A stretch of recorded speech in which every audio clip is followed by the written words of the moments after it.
અને આજ બનાસકાંઠામાં ખેડૂતો માટે માઠા સમાચાર એ છે કે 11 અને 12 એપ્રિલ એટલે કે આજે અને આવતીકાલે કમોસમી વરસાદ રહેશે। ખેતીવાડી વિભાગે ખેડૂતોને અપીલ કરી છે કે માર્કેટ યાર્ડમાં જે માલ છે તે તાડપત્રીથી ઢાંકી દેવામાં આવે। એટલે કે ખેડૂતોને અપીલ કરી છે કે તમારા પાકને સુરક્ષિત રાખો, માર્કેટ યાર્ડમાં માલને સુરક્ષિત રાખવા તાડપત્રીથી ઢાંકવા આપે।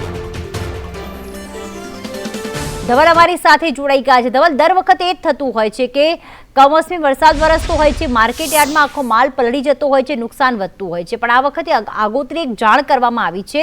તો શું માર્કેટ યાર્ડમાં તકેદારી રાખવામાં આવી છે? ખેડૂતોને કયા કયા પાકમાં અસર થઈ શકે છે આ માવઠાના કારણે?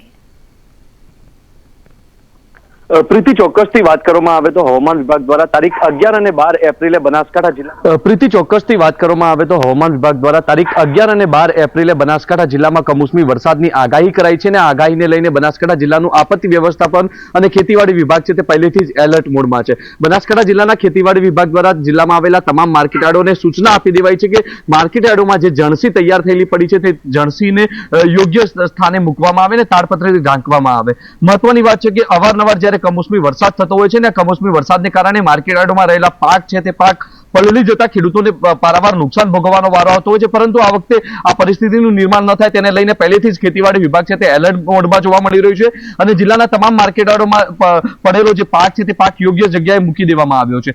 મહત્વની વાત છે કે આ કમોસમી વરસાદ જો થાય તો કમોસમી વરસાદને કારણે રવિ સિઝનની જે વરિયાળી, એરંડા સહિતનો જે પાક તૈયાર થયેલો છે ખેડૂતોના ખેતરોમાં ઉભો છે અને કાપણીનો સમય થયો છે ને જો આ ખેડૂતો આ પાકને કાપી અને જો ખેતરમાં મૂકે તો આ કમોસમી વરસાદને કારણે આ પાકોમાં નુકસાન થવાની ભીતિ છે। પરંતુ કહી શકાય કે બનાસકાંઠા જિલ્લામાં મોટા પ્રમાણમાં અત્યારે ઉનાળુ વાવેતર થઈ ગયું છે, ત્યારે ક્યાંક ને ક્યાંક આ કમોસમી વરસાદ થાય તો જે ઉનાળુ વાવેતર કરનાર જે ખેડૂતો છે તે ખેડૂતો માટે ક્યાંક ને ક્યાંક આ વરસાદ છે તે લાભદાયક નીવડે તેવી પણ જે શક્યતાઓ છે તે સેવાઈ રહી છે। ત્યારે કહી શકાય કે જે પ્રકારે અત્યારે તો હવામાન વિભાગ દ્વારા બનાસકાંઠા જિલ્લામાં કમોસમી વરસાદની આગાહી કરાઈ છે તેને લઈને જિલ્લાના ખેડૂતોમાં ક્યાંક ને ક્યાંક કઈ ખુશી કઈ ગમનો માહોલ છે તે જોવા મળી રહ્યો છે।